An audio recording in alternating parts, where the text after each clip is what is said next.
Lipu adalah jenderal terhebat masa 3 kerajaan.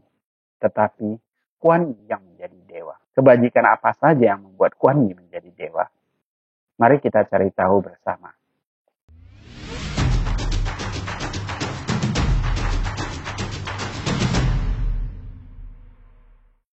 1.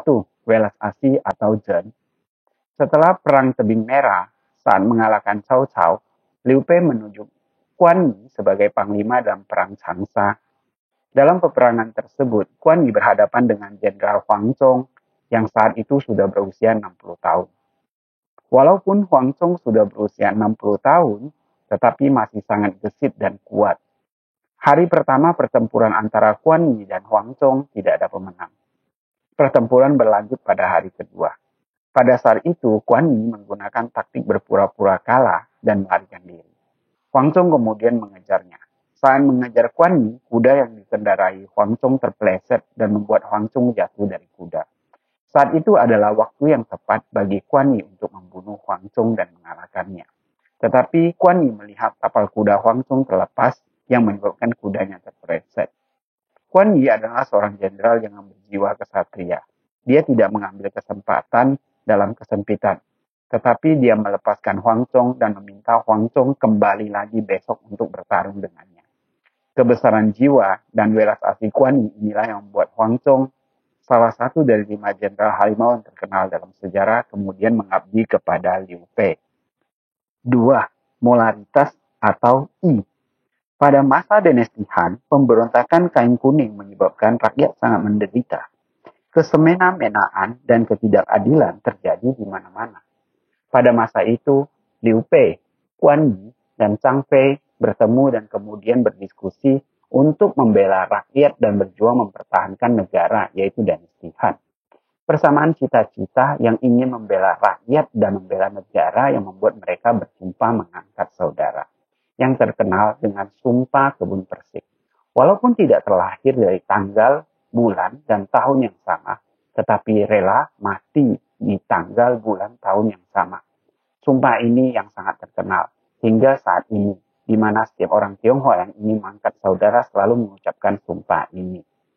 Ketiga saudara ini kemudian menjual harta mereka dan membentuk pasukan sukarela yang membela rakyat dan negara. Dari sinilah awal mula berdirinya 3 negara atau Sankok. 3. Sopan santun atau Li. Setelah Cao Cao menyepakati 3 perjanjian dengan Kuan Yi, pertama, menjaga keselamatan kedua kakak iparnya. Kedua, tidak mengkhianati Sumpah Kebun Persik. Ketiga, akan mengabdi kepada Cao Cao hingga bertemu kembali dengan kakaknya Liu Bei.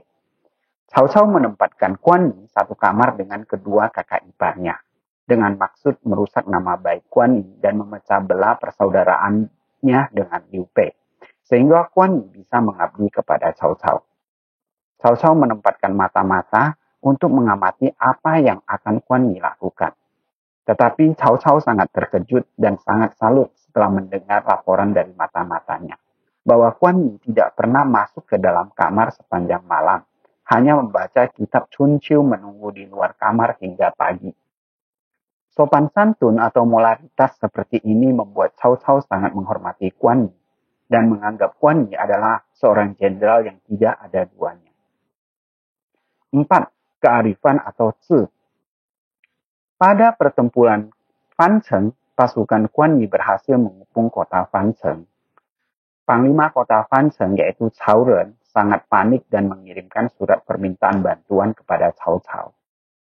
Dikarenakan kota Fancheng adalah kota paling penting di Qingzhou, Cao Cao memerintahkan pasukannya dari 7 distrik militer yang dipimpin oleh Jenderal Yi Jing untuk menyelamatkan kota Fancheng. Yi Jing adalah orang selatan dan tidak mengenal geografis dan cuaca daerah Qingzhou. Yi Jing tidak menyadari kalau menempatkan pasukan besarnya di daerah dataran rendah yang rawan banjir. Melihat hal tersebut, Kuan Yi menyadari akan terjadi banjir besar jika turun hujan. Kuan Yi memerintahkan pasukan untuk membuat kapal besar untuk berperang di saat banjir. Apa yang diperkirakan Kuan Yi sangat tepat. Setelah beberapa hari terjadi hujan, pasukan Yi Jing terendam banjir hingga tidak ada jalan mundur. Saat itulah Kuan Yi yang sudah menyiapkan kapal besar menyerang pasukan I Ching dan mengalahkan pasukan tersebut. Setelah pasukan tersebut menyerah, kekuatan pasukan Cao Cao menjadi sangat berkurang. 5. Bisa dipercaya atau Xin. Saat menyadari kekuatan dukungan rakyat kepada Liu Bei semakin besar, Cao Cao memimpin sendiri pasukannya untuk mengalahkan Liu Bei. Liu Bei yang pasukan tidak seimbang dengan pasukan Cao Cao akhirnya menyelamatkan diri. Kuan Yi tinggal untuk mempertahankan kota Xiapi. Setelah bernegosiasi dengan Cao Cao dan Cao Cao bersedia mensepakati 3 syarat dari Kuan Yi akhirnya menyerah kepada Cao Cao.